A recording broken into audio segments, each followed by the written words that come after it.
একদিন আমি বলেছি যে, "শোনো তুমি কিন্তু আমি আসা অব্দি পড়াশোনাটা করো।" এবার আমার মাথায় আছে যে আমি নিশ্চয়ই ১০টা ১০:৩০ টার মধ্যে ফিরে আসতে পারবো। আমার ফিরতে প্রায় ২:৩০ হয়েছে রাত্রি। আমি আমি বেডরুমে ঢুকে গেছি ভেবে যে ও ঘুমোচ্ছে।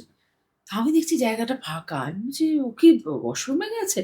বলছে, "না ম্যাডাম, ও বলছে যে মা বলেছে যতক্ষণ না ফিরবো ততক্ষণ ও পড়বে।" ২:৩০ পর্যন্ত পড়ছিল? হ্যাঁ! ও সেই আমি আসা অব্দি ও বলছে, "তুমি যে বলে গেছো মা।"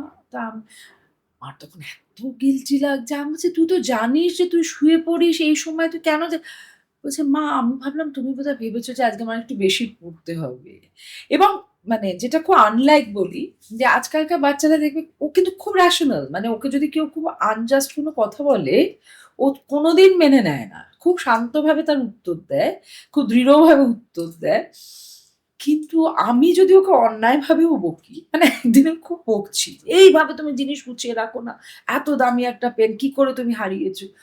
তো ও না পুরোটা শুনল, কাঁদল। হ্যাঁ, একটু। তারপরে আমার বাড়িতে যে ছেলেটি থাকে ও বলছে যে, "ম্যাডাম আপনি কালকে পেনটা রাখতে দিয়েছিলেন।" আমি বললাম, "আমি ব্যবহার করছিলাম?" বলছে, "হ্যাঁ ম্যাডাম আপনি তো মহুলা থেকে নিয়ে ব্যবহার করছিলেন।" আমি বলছি, "কিরে তুই জানতিস?" তখন বলছে, "হ্যাঁ জানতাম তো মা।"